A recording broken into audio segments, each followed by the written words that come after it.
up, ladies and gentlemen? My name is Ben Carew. It's 5 o'clock. Welcome to the channel. If you're not familiar with what we do here, we champion underserved communities and spotlight diverse artists.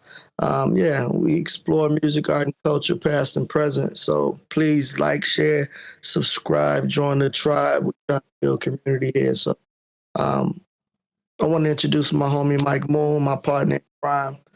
Am I choppy, Mike? Actually sounded a lot better this time. Okay. All right. We were just experiencing some technical difficulties as per usual. But yeah, hey guys, we're back. Welcome to Vibe O'Clock. So Ben actually has a lineup of stuff that we wanted to talk about today. So I definitely want to talk about. I feel like we have to talk about Diddy in this 4-episode documentary. Or did he not? Or did he not? You know, right? You know, watching the documentary is really eye-opening, and it's a lot of the footage in the documentary that we've seen years before. But I think it's like they were so strategic with how they placed it and how they told the story from the several victims throughout the course of the documentary. But I want to spotlight the group that was signed to Bad Boys that actually got away, and that's the Locks. And I know I sent you the audio of it, but it's a classic interview, and I don't think you've heard it before. So I want us to kind of go through this together. All right, I got it queued up. Let's give it a go. 7th lawyer. Is that Puffy on 11? Puffy's on 11. You want to talk to him? Hell yeah. Okay, should I go now straight live, or can I get to, let's just go live. Go. Hello? Yeah. Hey. What's up? What's up?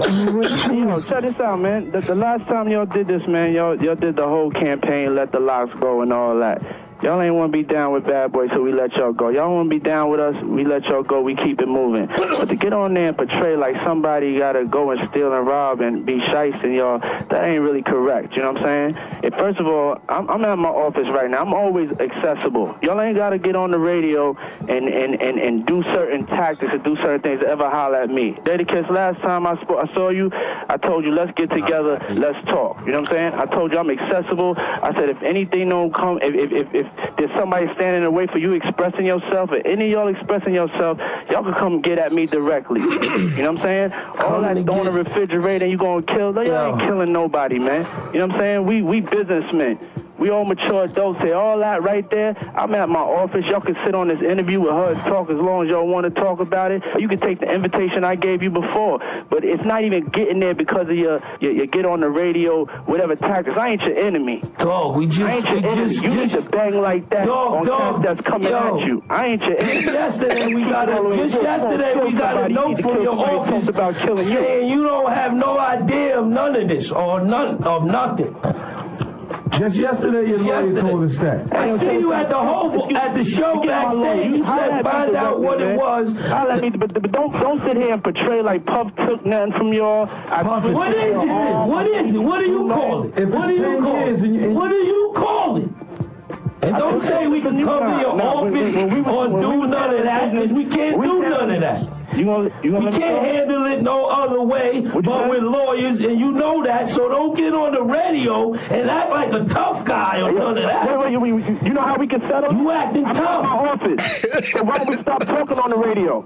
No, you want people to stop talking because you just don't want to know the truth, dog. We made one record with you. Money, Power, Respect. It's 10 years later, and you still got half of our publishing. Now, there's no way you can make it justifiable that you think you deserve half of our publishing. You to my face. We just at the concert. You ain't saying nothing. What are we going to do, shave it to your face? Get sued? What do you want us to do? We can't touch. We can't be violent or none of that. We can't even have saying all this, dog, 2 years ago, levels in Miami.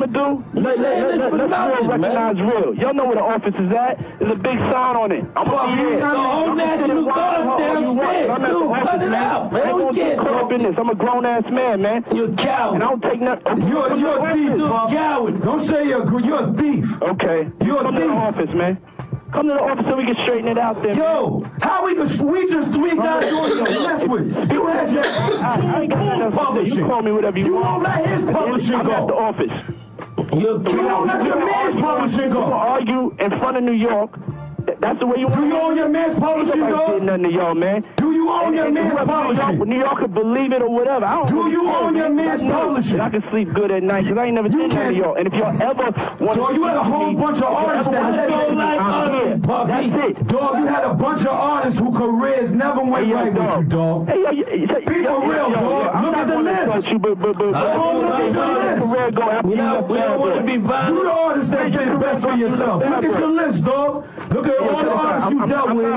Look at the situation they dealt with. You know the world not happy with you gone. Faith not happy with you gone. We not happy with you gone. Faith not happy with you Wow. gone. All right, he's hung up. He's gone. Yeah, Shine. that's a lot. That is That's a lot.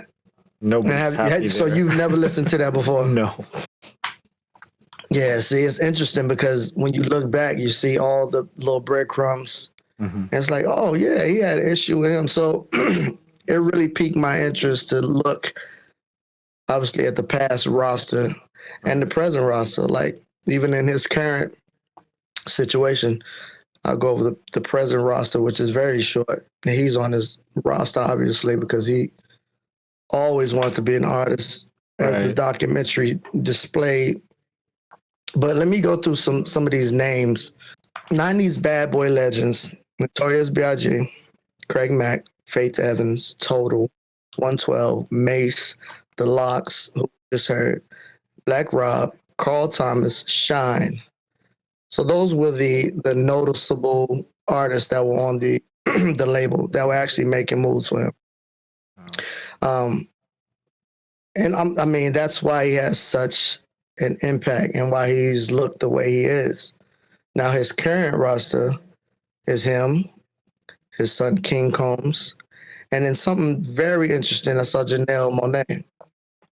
So Janelle Monáe is more like a partnership. I read a little bit more into it. So she's not really signed to him. So she's not under those. She doesn't have to worry about her publishing or any of that because she actually partnered with them as a like distribution. In a way, it's not structured like a traditional artist label contract is structured.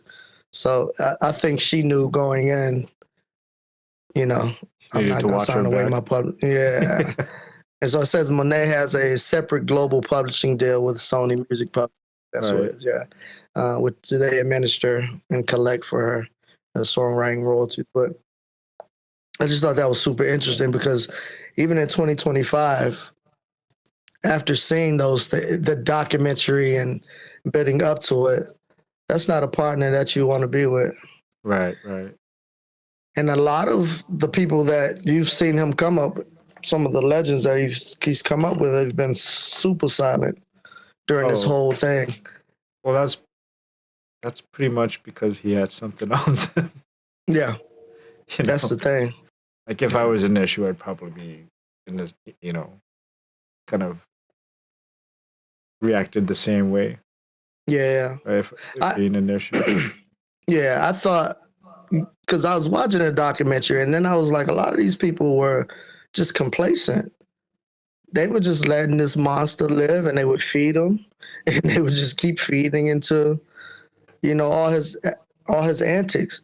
And the co-founder, Kirk Burroughs, so I didn't learn this until the end, but he actually had a lawsuit with Diddy, but it got dismissed because of statute of limitations. Oh, that sucks. Sometimes the statute, like that, it does suck that there's a timeline where I mean, for all those years, these people were scared. Yeah. I mean, because you're scared, you're not going to come out. I mean, a lot of them did believe that he had a lot to do with, like Tupac and Biggie's murder and stuff. So come on. I mean, like knowing that, do you want to face the devil himself, trying to come out and, point him out or something? Of course they were complicit, Yeah. I guess there is another the act that was passed May 2022, the Adult Survivors Act. ASA. Are you familiar with this? No, I haven't heard of that. So, and this is what they're saying, that Kirk is probably going to try to, rehash his, rehash his civil lawsuit, because the civil statute of limitations, it doesn't apply in this case, I guess. It temporarily revives the ability to file a civil lawsuit for sexual offenses committed against adults, even if the statute of limitations is passed. So I think that's interesting.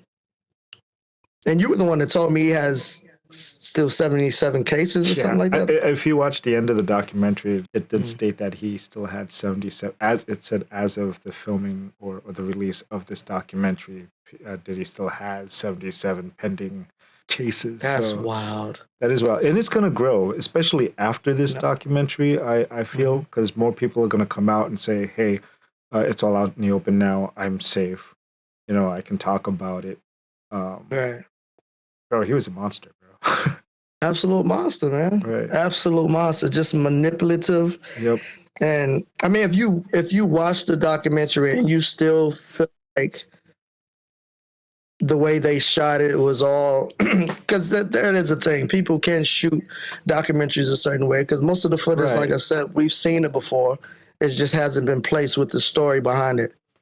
Right. I mean, also keep in mind, it is a documentary, but like it was, produced by somebody who was kind of like had beef with Diddy. So I would still say take it with a grain of salt too, because nothing's proven, until, that's, everybody gets a fair trial.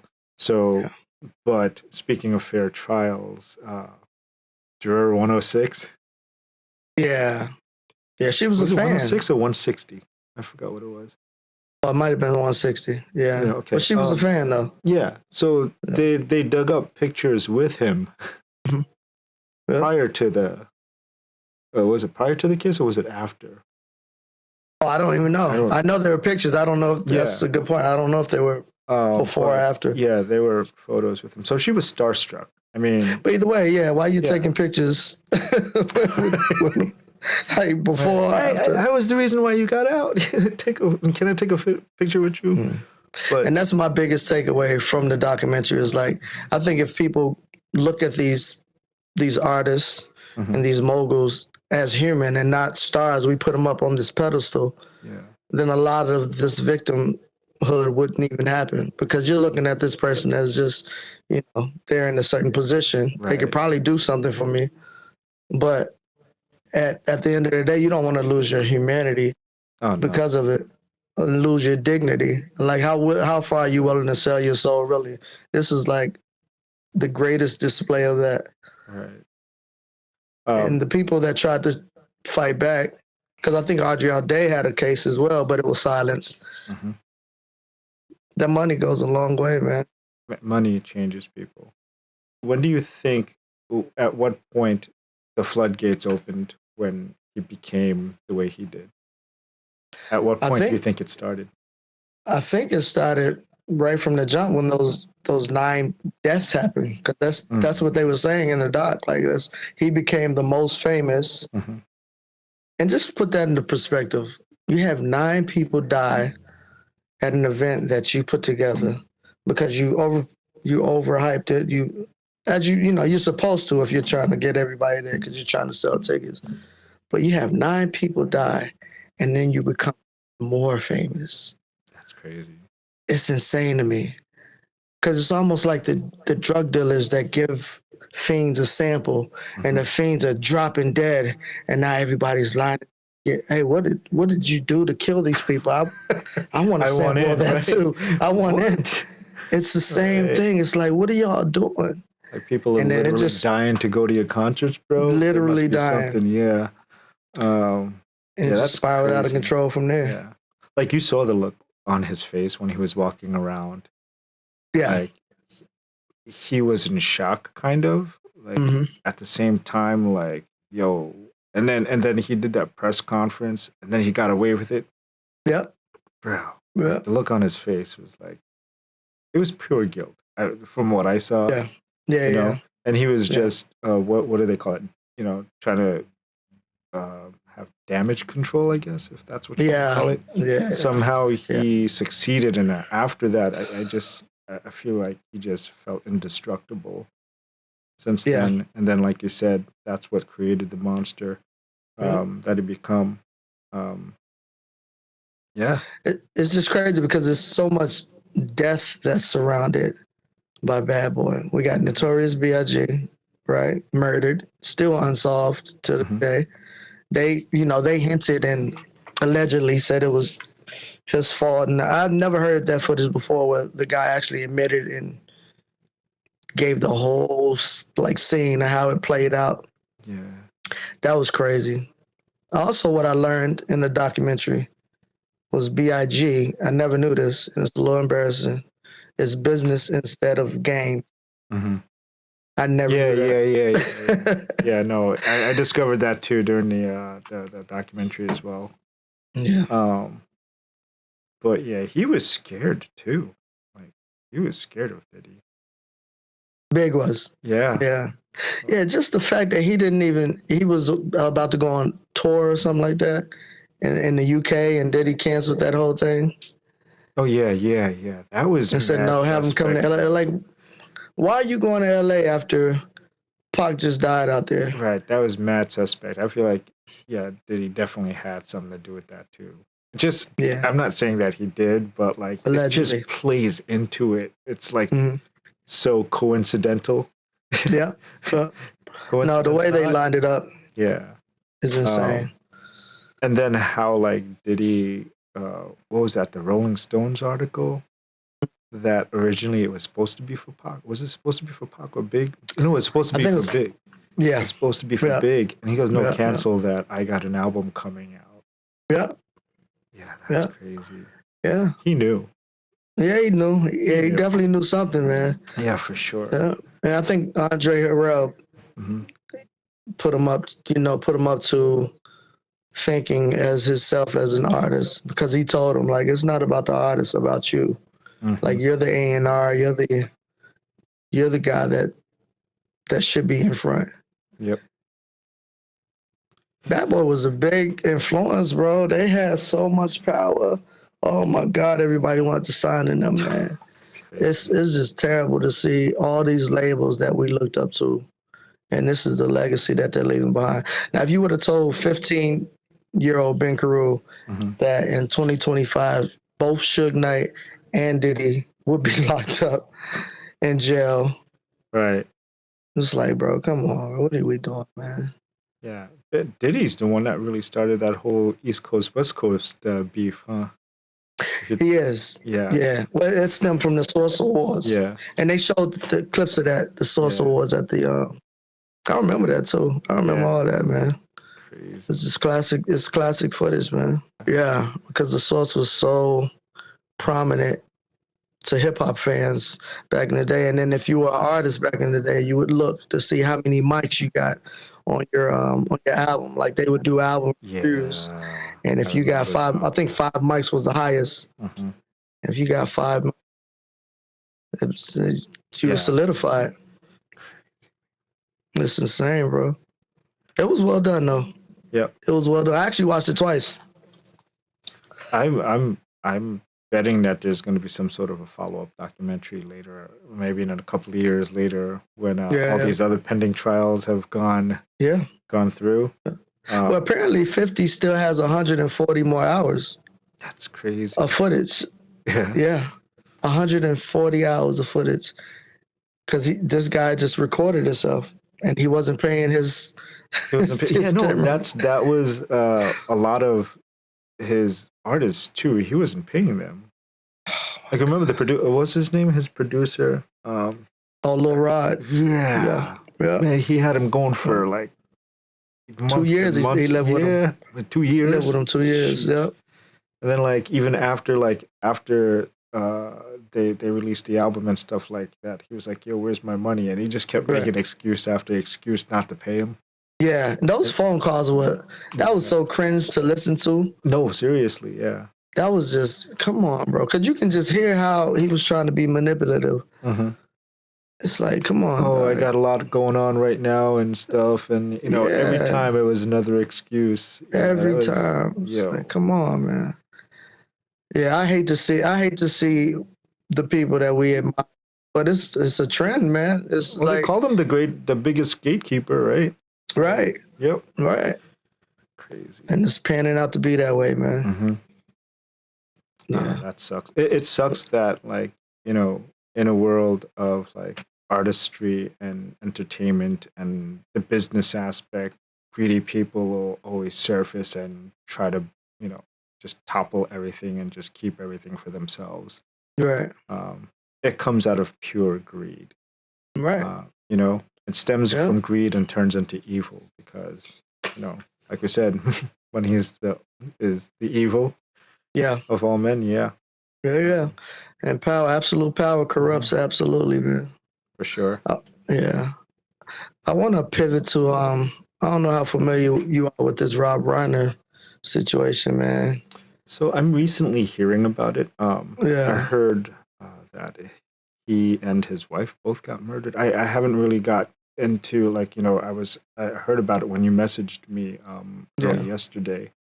I've been so busy. I haven't been able to like follow up with the details. Yeah. So I do remember Rob Reiner when I was younger. My grandma used to love watching All in the Family.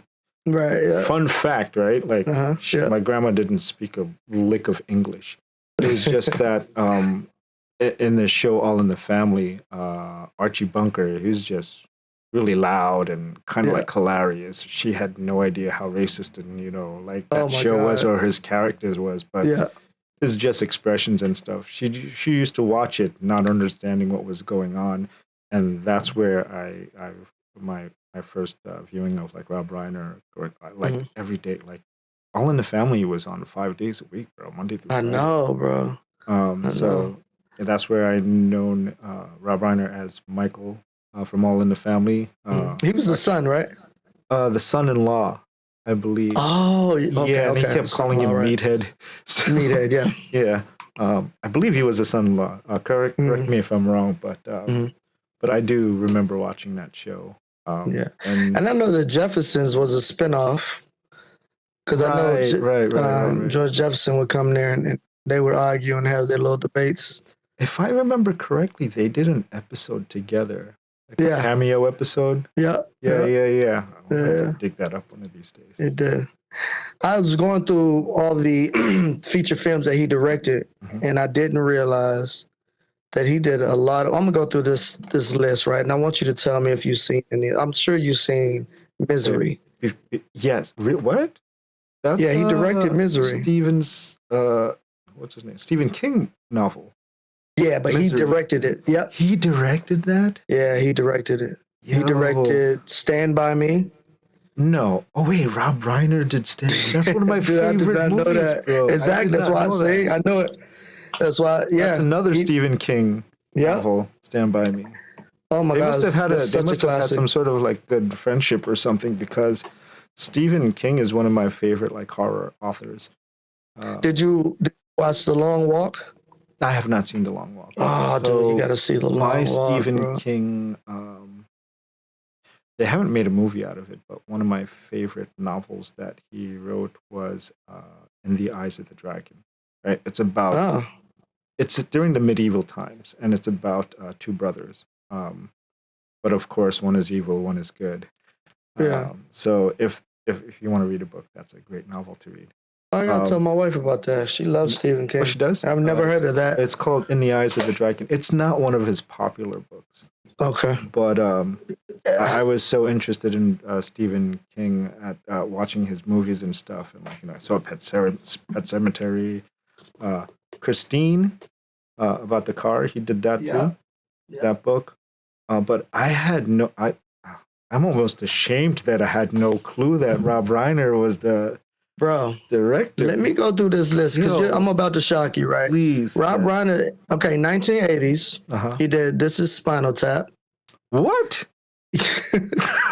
He did The Sure Thing, 1985. Oh, Stand By Me, 1986. The Princess Bride, 87. What? When Harry Met Sally, No. 89. Those are his 80s directorial debuts. I'm so ashamed right now. Yeah. In the 90s, he did A Few Good Men, Misery, North, The American President, Ghost of Mississippi, The Story of Us. The Story of Us is incredible.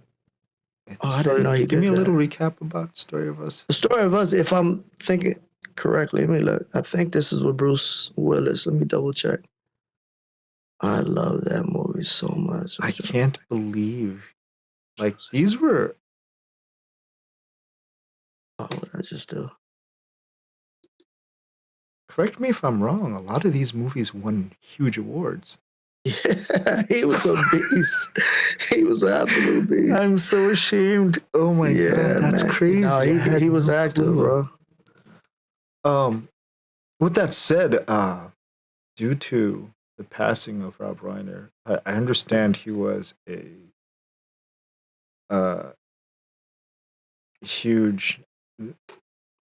hugely against the Trump administration. Oh yeah.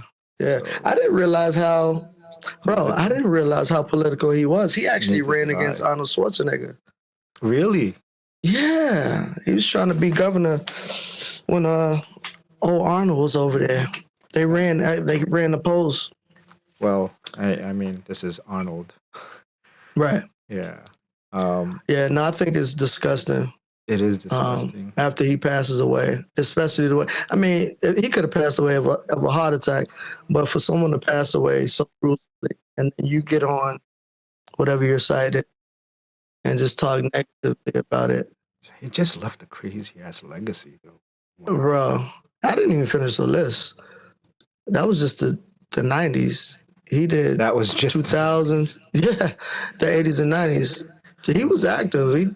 He was active until the 2020. Can I tell you how many times I watched Stand By Me, bro? It's countless. Bro, Stand By Me is a classic. One of my favorite movies. That's like Absolutely. one of my most favorite, like, friendship, like, brotherly movies. That's amazing. I want to say that's probably one of the first, and I think still they laid the blueprint, right? But I think still to this day is why Stranger Things is such a big deal. Mm-hmm. Anytime you have a group of friends and they're showing their friendship and they're going through trials and tribulations together, and they're showing how to overcome it and the togetherness. Stand By Me laid the blueprint. Oh, absolutely. Absolutely. It's not even a debatable. I want to see it again, actually. I got to watch it again. Damn, I got to watch that, and I got to get ready for... I don't believe that. I did not. I was so clueless to that. That's crazy. Yeah, man. He had a roster, bro. Yeah, R.I.P. to Rob Reiner. Absolutely, R.I.P. Wow. Christmas time. What do you do to get? Are you even big on Christmas? Do you celebrate? Yes, do anything? I am. I mean, not so much more as an adult. I was bringing up Christmas because what I like to do every year is watch The Christmas Story, just to have it on in the background. Yeah. It's just such a classic to me. Most iconic. I think the most iconic item in that movie is the lamp. Oh yeah, the tongue with the tongue on the lamp. Oh, you mean the leg lamp? Yeah. Hilarious. That's hilarious. And then, hey kid, you'll shoot your eye out. Oh my God, there's so many quotables in that movie, bro. Yeah. And just the father. But you're right. The tongue on the street lamp is like iconic too. Yeah, and those kids wasn't shit, right? Because they left him with his tongue on the pole and just went back to class. Yeah, sounds about right. You know, they just left him out there. Sounds and then about the fire the trucks kids come. In the 70s would do right. Right. Yeah. It's terrible. I'm not even mad at the remake. I don't know if you saw that. What? There's a remake? Not a remake, actually, like a part 2 of him as an adult. Oh, yeah. I did not know that existed. I'm gonna have to check that out. That might be a Christmas movie I'm gonna have to watch now. Oh, you got to check it out. Yeah. I'm not even mad at it. Was it good? Because usually, sequels are usually like awful. Yeah. No, they actually did it justice because it's him as a grown adult with his family, trying to carry on those same traditions that he had as a kid. And now he's like, I think he's like an author and trying to sell a book to some publishing company. And, he still got the bad luck. He still got everything that he had as a kid. Please tell me that leg lamp is still there. The leg lamp is gone. It's gone? But I think his father has passed away in the story. Okay. And then so it kind of takes it from there. It's still mad snowy, snow everywhere. And then the son was in the commercials back in the years where Mikey likes it. Mikey likes it. Am I wrong? That was a Life cereal? Life cereal, yeah. Is it the same guy? Life cereal, bro. Oh, we might have to look that up, bro. I don't know. That's hilarious. Give it to Mikey. I don't think I've seen Life cereal on the shelves. I don't think I've seen Life cereal on the shelves anymore either. That's still a thing. Life cereal, bro. Bro, I was on the cereal diet after school and back when. So Saturday morning cereal was my thing. Oh, my goodness. Saturday morning cartoons, and then I forgot, what was it? The Kung Fu movies. The drive-in movies. God. Yeah. I think anime is the new attraction. Like these young people love anime. We had Kung Fu. Yeah. With the fake like you'll fake see effects. The fake effects, and like you see like if you see a guy jumping up on a tree, it's reversed. Right. But then if you look at the ground, you see a shadow of a ladder. Right. This is terrible. And the Absolutely really terrible. awful dub. Yeah. Oh, the dubs were absolutely comical. Oh my god. That's what made the movie. I'm sorry, but the dubs is what made the movie. Absolutely. Yeah. And the slow motion like fight scenes. Oh yeah. Oh my goodness. I love it. What was your favorite Kung Fu movie back in the days? Oh, probably Enter the Dragon.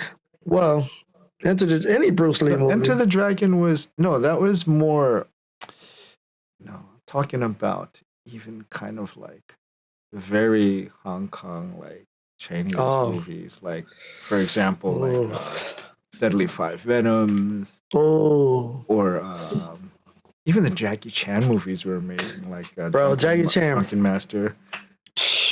Yeah. He broke so many bones, bro. Bro, he's the GOAT. It's unfortunate that Bruce Lee didn't have a long enough life to produce more movies. I think it would have been amazing. I would have loved to seen a collaboration between Bruce Lee and Jackie Chan. That would have been.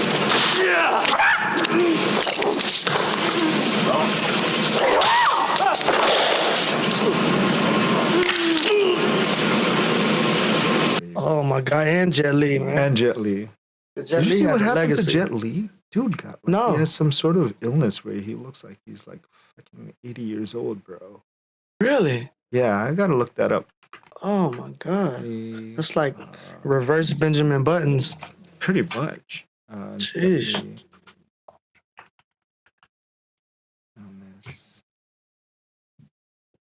Jet Li was a man. Yeah. I showed my son the one. Was great. Oh, that's a great. Bro, why we say that at the same time? That's hilarious. Because that's an amazing movie. I mean, that's hilarious. When I think of Jet Li and the movies, that the one is the movie. The one is it. For me, that was kind of like For me, that was kind of like almost a Matrix-y movie. Mm-hmm. Right. Yeah. But that was an amazing movie. Yeah. Oh, if you're still with us, be sure to like, share, subscribe, man. Join the tribe. We here. We are here, man. We are trying. Wait till like after the Christmas season. Like we're gonna have a lot more content. It's just been crazy, just living an adult life and working the day job and trying to do this at the same time. It's just a lot. Yeah, I wouldn't suggest it. It's fun. Don't get me wrong. No, it is fun. This. But, yeah. I'm sorry. You were saying. No, what I was gonna ask you, what are you and Tina actually you guys gonna eat out? You gonna cook on Christmas? Is she staying till New Year's or? Yeah, I think she's going back down on the 5th of January. So we'll be around. Okay. We'll be around for New Year's. Okay. Typically, we cook at home. Okay. Every year it's different, but she cooks up a storm. Can't be mad at that. I know. So you got to take some pictures, man. Oh no, I take pictures every and year. videos. I have such a big collection, and I think she gets upset sometimes because I don't post them and stuff. But yeah, that's coming. Yeah, you got to post that, bro. Yeah. Post. You show me some of them. Right. That's why I want to see them. I know. But yeah, I think I'm gonna say I was thinking of utilizing those photos and videos for our episodes and stuff when we get into kind of like, remember we spoke about kind of collaborating on like food episodes where we'd introduce Asian cuisine and you would introduce African cuisine.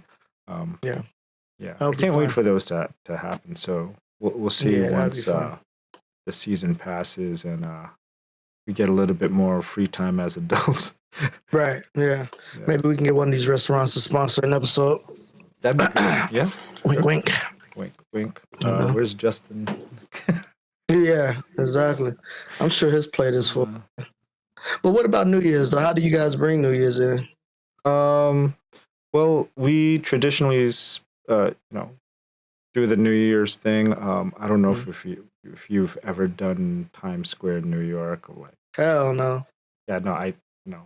I'll pass. I lived in New York for 30 years, but that's one thing that no.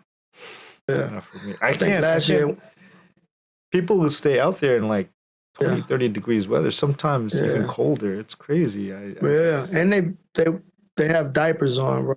Yeah, that's when I heard people out there with diapers on. No, that's a big pass for me, a big no. Yeah. And like eventually we're gonna get there when we're that old, but I don't want to taste of that now, so I'm all set. I'm all set with that. I'm all set. And they have to because none of those establishments are gonna let them use it. Oh no, hell no. That's wild. Like, are you gonna buy something? No, sorry. That's wild. And it sucks because a lot of those local businesses don't really do business like on those days. It's not like those people are there for that, Right, exactly. Like, at most, maybe they'll go into the grocery store to buy water or something like that. Right. If that. Yeah. But it does kind of suck. Yeah. But I prefer to watch it on screen in the comfort and warmth of my own home. Right. I want to pivot back to Bad Boy label because right now what labels are out there that people or artists are trying to gravitate to. Like I wouldn't even know. Everybody's gone independent, if you ask me. Yeah. And it looks like it. In my opinion, because of this whole huge AI boom, the big record labels like Warner just, Warner just incorporated with Suno, so they're collaborating. Yeah, Warner Music Group. Yeah. After suing them. Right, which is interesting. I think, they sued them and then they settled as a partnership. I think that's what happened. Right. But now they have their database because Suno's been it's more of getting like trained. Undercover acquisition, if you ask me. You know what I mean? Yeah. Suno was worth 30 billion or something? How much is Suno? Was it? God damn. How much? No, I'm sorry. It wasn't 30 billion. It was almost 3 billion. It's 2.5 billion. 2.5 billion. So they've had investors for years leading up to this point.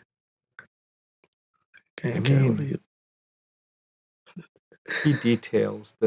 So from what Google tells me, the key details is the valuation is 2.5 billion post money, funding 250 million raised in November of 2025.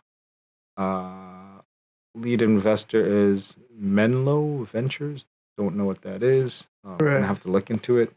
Other investors include Ventures, Nvidia. Nvidia. Yeah. I mean, microchip. Right. They make mostly graphics cards. Yeah. But Nvidia is one of the leading AI chip makers. Right. Yeah, I got some stock in Nvidia. Oh yeah. How long ago did you pick that up? Because if you bought it early, maybe a year ago. I I think NVIDIA has a huge opportunity for growth in the future. Oh yeah. Yeah. Not in this administration right now, though. Yeah. Well, the CEO champions Trump. Yeah, like no. I hear him talk very highly of Trump. Yeah, if you ask me, there a lot of these tech companies are doing a lot of ass kissing only because not for the growth aspect, but more of the aspect of trying to get away with regulation. Right. You know what I mean? So yeah, and there's so much shit Doge, like remember Elon and Doge. Oh yeah. He went in and took care of everything that would be in the way of his companies and then just left. You know what I mean? Like, you remember that? Like, he went in, like, destroyed all these, he got rid of all the, he's like, we're going to cost cut here, cost cut there. But in fact, what he did was he went in and he fired everybody that was against his companies that would, like, try to lobby some regulations against them, like the EPA. Like, you know what I mean? Because he's launching all these rockets. And do you know how much propulsion fumes and, like, poison that's released into the atmosphere every time he launches one of those rockets? Oh yeah. And his rockets are just getting larger and larger. Yeah. And every time I mention AI, my daughter's like, AI. You know how much water they use for their cooling data system? Their data system cool. Yeah. You know how much water they're wasting? Like, I know, Sonny. I know. Yeah, it is crazy. And they only put it in low impoverished areas because who's checking for these communities? Right. To make sure that they're not, like, getting taken. Well, that's also happening with, like, all these Bitcoin mining companies too, because it requires so much computing power that they need a lot of cooling for cryptocurrencies as well. So there's a lot of companies trying to go to, like, was it Greenland or Iceland? Or also, those type of places. It was cold. It's naturally cold. Yeah. But the problem is, with that said, that kind of makes a environmental impact in those geographic areas too. So, a lot of this computing power, this AI stuff, is not efficient. Yeah. It's not energy efficient at all. Yeah, they're gonna have to put it in the satellites. Yeah, but that's why I said all these tech companies are kissing Trump's ass so that they can get rid of regulations. I really don't want to get into politics on this channel. No, I don't. I don't either. I think on our first episode we said we're not going to. Yeah, but at certain points, so much. At certain points right now in everyday conversation, it's almost hard to kind of, like, navigate around it because politics is so impactful with everything right now, even with music. I mean, the regulations right now, there's a huge impact. Some good. I mean, like, the Copyright Office has, I believe, changed some rules here and there too. Digital music laws, streaming laws, they're all being impacted, and that's through government. That's through Congress, legislation. So it's almost unavoidable. As much as I'd hate to, like, bring politics up into our channel over here. Maybe we'll make another channel, or maybe we'll have special episodes. Maybe we'll have just specific special episodes to touch base on what's going on, because I do believe, regardless of what we do in everyday lives and stuff like that, somewhere, somehow, politics is making an impact. There is, and you got to have some level of involvement. Right. Or some know-how, because our lives are being affected. The only thing I can say is, like, based on whatever you believe in, just go out and vote. Yeah, when it comes time, it's a right. It's a human right. Right, it is. People died for our rights to even be able to be heard. That's a real thing. And I know it might sound cliche, but there's people who lost their lives right now because of people are dying right now. Just if you think about what we were talking about earlier with Reiner, the tragedy happened because of politics. Right. Right. Right. So, yeah. As I said, it's almost unavoidable with everyday like conversations and things that we look into. But we're trying to make this more of a happier place. So yeah. we'll try to Somewhere stay away from it. You can get away from that. Right. You can kind of get away from, and it's hard to get away from because as we talk right now, there's probably a mass shooting going on somewhere. Crazy. Like earlier today, I think there was a shooting at JFK. At JFK? Yeah. It was like a breaking news alert. That's nuts. I was like, man, what is going on? We had the Rhode Island shooting. Yeah. It's just insane, bro. It's absolutely insane. It's a crazy world, so everybody just stay vigilant, stay safe. Look out for your friends and family, and hopefully we'll have a safe Christmas. What else we got, Ben? I want to pivot, right? Yeah. Let's pivot because we like to spotlight artists, diverse artists. I was going because I thought this year was an interesting year in hip hop specifically.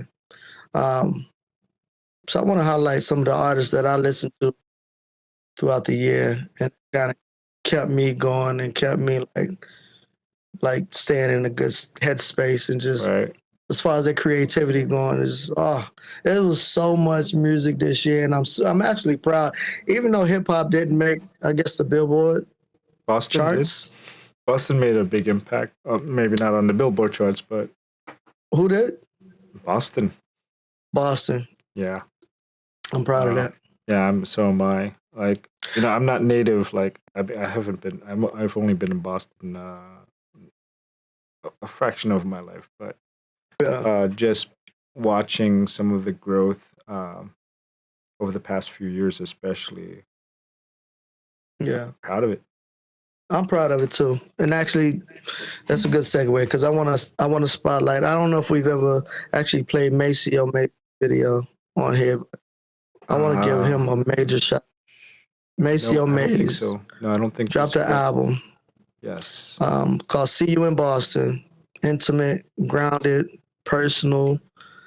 It's a local story only because I'm in Boston, but I'm sure it's getting played all around the nation and is being, consumed on the hip hop level. I think it's super dope. Nas and DJ Premier dropped an album called Light Years.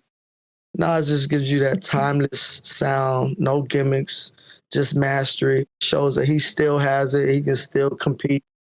It's just legendary talk. I'm going to go through Doechii. Doechii Alligator Bites. She dropped earlier this year. I made myself some little notes, so each album that I listen to, I just, put some adjectives in there to give me something I can go back and review. But Doechii Alligator Bites, unpredictable, theatrical, the southern-rooted genius. She's not coming, she's here. Stove God Cooks. I'm proud of my playlist because my playlist is pretty diverse, bro. And I want y'all to leave a comment for any artists that I miss because I'm sure there's tons of them. I'm sure there's tons of lists. This is mine. This is the Vibe O'Clock list. Stove God Cooks, El Pablo, one of my favorite joints. Abstract, coke rap. I listen to this type of music when I'm on my way to work because I don't sell drugs. But I enjoy the artists that talk about selling drugs. Beer. With that Boston, said, Ben, I think what we should do is we should create Vibe O'Clock playlists. We should, right? So that we absolutely should. Yeah, and if you guys have, I'll send you this list. Yeah, and then we'll create one for sure. Yeah, because it'll tie in. You can once we create it, you can actually play it back on YouTube Music or play our playlist whenever you're on YouTube and stuff too. That's what I'll do. Yeah. Actually, you know what? I'm copy and paste this into the chat. Okay. And then, because I got actually copy and paste it too. Let's put it in a document. Put it in our drive. Yeah, put it on our drive, and then this way we can kind of like compile, make a compilation. We'll make playlists. Okay. Maybe one for hip hop, one for R&B. Oh. You know what I mean? Yeah, absolutely. So we'll make a present one and a past one. So it fits within our 5 o'clock theme. Now you talking. All right. I heard a song the other day that I completely forgot about. and I was ashamed of myself. It's by Boyz. It was off Boyz II Men's first album, Please Don't Go. And I forgot what I was listening to, but when it came on, it just took me right back to that moment when I first heard it. And I was like, oh my God, I used to sing this song so much, bro. Let me go back to this list because I don't want to forget some of these artists. I got to highlight Joe Saza, IDEKWIA. You can look into his album and see what those acronyms for. Raw Nerves, Said Out Loud, Art in Real Time. Joe Saza, I think I'm forever going to be a fan of him. Just watching his evolution and his growth. Millie's, Blanco 7, Street Journals, more street talk, more Boston grit. Who else we got? Wale's album was dope. Everything Is a Lot. This really resonated with me because everything is a lot, especially after what me and Mike were just talking about, like the current condition of this nation, all the things that we have to do. On a personal level, Wale talks about that. It's like emotional clarity. He's from DC, so you get that DMV soul, that grown man perspective. We lost Chance the Rapper. Camera feed, Ben. It's that time. It's about the hour mark. That's the click.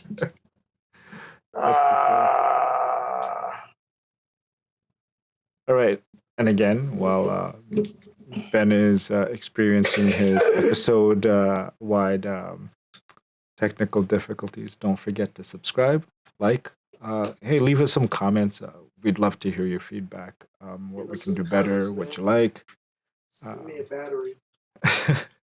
The battery's low, Ben. Send me a new battery. Yes, I feel like this would be an amazing time for every episode whenever this comes up. This is why we need sponsors. We'll put sponsors when your camera just send me a new battery. You know what's crazy is I got the dummy battery in it. Really? So I don't know what that's about. Yeah. Maybe it's a timer, hourly timer or something like that. Maybe, yeah. It's possible. All right, anyway, so we'll continue the list. Yep. You want to continue now? Yeah, go right ahead. Continue later. Okay. Go right ahead. Cool. Where was I? Chance the Rapper. Starline, super dope, hopeful, bright, intellectual, family-oriented, faith-forward. Jay Electronica. Leaflets. Jay Electronica dropped 3 short, I guess you can call them EPs. I think I want to say it's 4 or 5 records on each album. And he gives you that classic Jay Electronic, background music. This is scripture, it's politics. It gives you poetry and just stirs the pot, man. So you get Leaflets, Power at the Rate of My Dreams, and Mars. Chris Patrick, it's a new artist that I just discovered. I'm listening to him on the Breakfast Club. Chris Patrick's project called Pray For Me. Underrated, honest, relatable, super flow though. He's dope. He's gonna apply some pressure. De La Soul, Cabin in the Sky. This was dope because you get that legacy rap like the Nas and Primo joint. But legacy rap with warmth, with joy. It's just the evolution of hip hop, man. 50 plus years. I love seeing these dudes still adding joy and wisdom and soul. And this is grown man rap. Really is. This is gray hair rap. It's what it is. Earl Sweatshirt. I actually didn't listen to this, but I'm a fan of Earl Sweatshirt. So this is why I wanted to throw in this. I'm gonna go back and Live, Laugh, Love. Don't let the title fool you. I'm sure it's pretty dope working. And that's it, man. Oh, actually, Jid. God Does Like Ugly. Jid's album is incredible, bro. Bars on bars on bars. Hunger, skill, purpose. His pen is powerful. So that's my list. We're gonna make a Vibe O'Clock playlist, and I think it's gonna be dope. I agree. And I love the idea, the past and the in the present. Yeah, so we can make a playlist for the past and present. Yeah. I mean, I'll be a lot more involved with the past playlist, to be honest with you. I'm an old head too. Like, y'all don't see right now, like how much gray hair I have. It's just because the angle of the light that I'm keeping it at. Right. But yeah, like Ben said, it's gray hair music. So. It's gray hair music, right? Yes, sir. We're still out here. Yep. You know what documentary I'm looking forward to see is the Drake documentary. Ooh. I think that documentary is gonna be even crazier than Diddy's. Crazier? And I don't wish ill on nobody, but no, right. I think Drake's documentary is gonna be massive. It's gonna be like 3 or 4 parts to it. Yeah, well, this one had 4 parts, so a lot of content. Like you said, 50 still has, 150 hours more worth of my God. footage. Yeah. Can't wait to see that. And he's going to drop it on YouTube, he said. Really? Yeah. Well, so we'll see. I don't know. That's wild. Insane. Wow. Okay, so what do you think, man? We're an hour in? Yeah, I think so, Ben. We just crossed the hour threshold on this episode. This episode 4, 5? Where we at? I think 4. Okay. So all right. 2026 is looking promising, man. Oh yeah, a lot more planning. Definitely going to get guests on here. I know we keep saying that, but we experienced a couple of technical issues trying to get on a guest remotely. So we might be looking more of an on-set type of podcasting deal, so that we can run that smoothly. Yeah. We didn't want to just, spew out poor quality content. No. So no, we're working on it. Choppy. No cheapy choppy. No cheapy choppy. Yes, sir. So that's it from us, I believe. You want to take us out, Ben? Okay. Please like, share, subscribe, join the tribe. I go by the name of Ben Carew. I go by the name of Mike Moon. Peace. Peace. Till next time.